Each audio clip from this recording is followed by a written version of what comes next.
Ahmad had always felt a deep connection to the ocean, and when his sister Aysha finally agreed to join him for a short fishing trip, he was overjoyed. Early one morning, they set out on their small boat, Sea Star, hoping to spend just a few peaceful hours together on open water. The weather forecast promised calm skies, but the ocean had its own plans. Dark clouds gathered without warning. Within minutes, powerful winds and towering waves slammed against the Sea Star. The siblings tried to turn back, but the storm swallowed every direction in a thick fog. A massive wave crashed onto the deck, tilting the boat violently. Ahmad shouted for Aysha to hold on. Another powerful strike snapped the mast, shattered the railing, and water began flooding the boat faster than they could throw it out.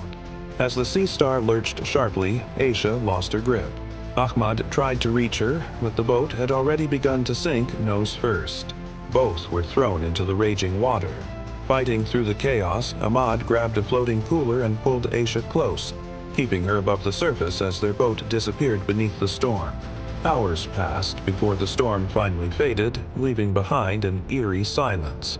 Ahmad and Aysha drifted helplessly across the endless ocean with nothing but a cooler and their soaked clothes. The sun burned their skin during the day, while freezing winds tormented them at night. They spoke softly to each other, reminding themselves not to lose hope. But the days slowly blurred together. On the fourth morning, Ahmad noticed a faint outline far on the horizon. An island, small, rocky, quiet, and covered in thick vegetation. Using the last of their strength, they paddled with their hands. A final wave pushed them onto the shore. They collapsed on the sand, exhausted but alive. Finding water was their first battle. The island had no streams, but after hours of searching, they found large leaves holding small pools of collected rainwater. Food came next, and the island offered only a handful of coconuts, a few crabs, and bitter berries they tasted cautiously. They built shelter from branches and seaweed. Each night they prayed that a passing ship might see them. Several days passed, and Aysha's strength began to fade. The lack of food, dehydration, and harsh sunlight weakened her rapidly. Fever set in. Ahmad did everything he could, cooling her with wet leaves, feeding her whatever little he found.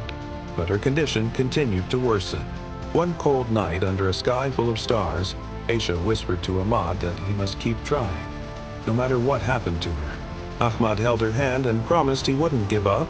By morning, she was gone. With trembling hands, Ahmad buried his sister in a quiet corner of the island and marked her resting place with a circle of white stones. Days passed in lonely silence. Ahmad wandered the beach calling for help, even though he knew no one could hear him. But on the 10th morning, he noticed something. Far in the distance, the outline of a fishing vessel. He tore off his shirt and waved it wildly, shouting with every ounce of strength he had left. The boat slowed, turned, and began heading toward the island. Ahmad collapsed to his knees in relief. Ahmad was rescued, but Aysha's loss stayed with him forever. Yet he knew her final words were the reason he survived.